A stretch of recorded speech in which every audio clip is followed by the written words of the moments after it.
ಇಲ್ಲೇ ದಾಮನಗಟ್ಟಿಯಿಂದ ಅಮ್ಮರಗೋಳದಿಂದ ಆಮೇಲೆ ಇಲ್ಲೇ ಸುಬ್ಬಗಟ್ಟಿ ಕಡೆಯಿಂದ ಬಂದು ಬಹಳಷ್ಟು ಜನ ವಲಸೆ ಅಂದರೆ ಯಾವಾಗಲೂ ಲೇಔಟ್ ಆಗಿ 45 ವರ್ಷದಿಂದ ಎಲ್ಲ ಮಧ್ಯಮ ವರ್ಗದವರು ನಾವು ವಾಸಿಸ್ತಾ ಇದ್ದೀವಿ. ಇದು ಪೂರ್ಣ ಜನವಸತಿ ಇರುವಂಥ ಪ್ರದೇಶ.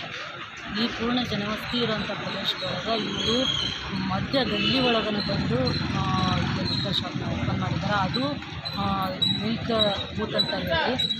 ಹಾಗಾಗಿ ಇಲ್ಲೇ ಎಲ್ಲರ ಜನರ ಆಕ್ರೋಶ ಏನಪ್ಪ ಅಂತಂದ್ರೆ ಈ ಒಂದು ಜನವಸತಿ ಪ್ರದೇಶದೊಳಗೆ ನಮ್ಮ ಮಕ್ಕಳು ಆಮೇಲೆ ನಾವು ಬದುಕೋದು ಹೆಂಗೆ ಅನ್ನೋದು ಪ್ರತಿ ಗಲ್ಲಿಗೂ ಇದೆ ಅದರ ಗತಿ ಏನು ಅನ್ನೋ ವಿಚಾರ. ಯಾಕಂದರೆ ಇಲ್ಲಿಂದನೇ ಅವರು ಕಾಯಿಪಲ್ಯಗೂ ಹೋಗಬೇಕು, ಇಲ್ಲಿಂದನೇ ಅವರು ಸ್ಕೂಲ್ಗೂ ಕರೆಯಕ್ಕೆ ಹೋಗಬೇಕು. ಅದೇ ರೀತಿ ಎಲ್ಲ ಸ್ಕೂಲ್ ಕಾಲೇಜ್ ಕಡೆಯಿಂದ ಬರೋ ರೋಡು ಇದೆ. ಆಮೇಲೆ ಎಲ್ಲ ದೇವಸ್ಥಾನಗಳದ್ದು ಮೇನ್ ರಥ ಬೀದಿ ಪಾಲ್ಕಿ ಪ್ರತಿಯೊಂದೂ ಇಲ್ಲಿಂದನೇ ಹೋಗೋದ್ರಿಂದ ನಾವು ಈ ಜನವಸತಿ ನಿಬಿಡ ಪ್ರದೇಶದೊಳಗೆ ಈ ಲಿಕ್ಕರ್ ಶಾಪ್ ಬೇಡ ಅಂತ ನಾವು ಯಾವಾಗಿಂದನೂ ಒತ್ತಾಯ ಮಾಡಾಕಿದ್ದೀವಿ. ಈಗ 4-5 ತಿಂಗಳಿಂದ ನಾವು ಹೋಗ್ತಾ ಇದ್ದೀವಿ. ಇದಕ್ಕೆ ಅವರು ಯಾರ ಜನರ ಒಂದು ಜನಾಭಿಪ್ರಾಯಕ್ಕೂ ಬೆಲೆ ಕೊಡ್ತಾ ಇಲ್ಲ.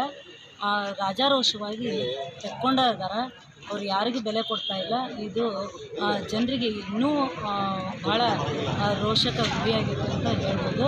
ಇದನ್ನು ಸ್ಥಳಾಂತರ ಆಗೋವರೆಗೂ ನಾವು ಹೋರಾಟನ ಬಿಡೋದು.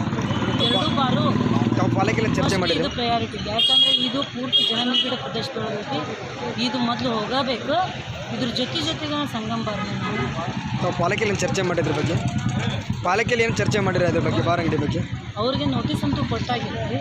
ಅವರಿಗೆ 7 ದಿನದ ಗಡುವು ಕೊಟ್ಟಿದ್ದೀವಿ. ಅದರೊಳಗೆ ಏನು ಮಾಡಬೇಕು ಅದರ ನಂತರ ಪಾಲಿಕೆಯಿಂದ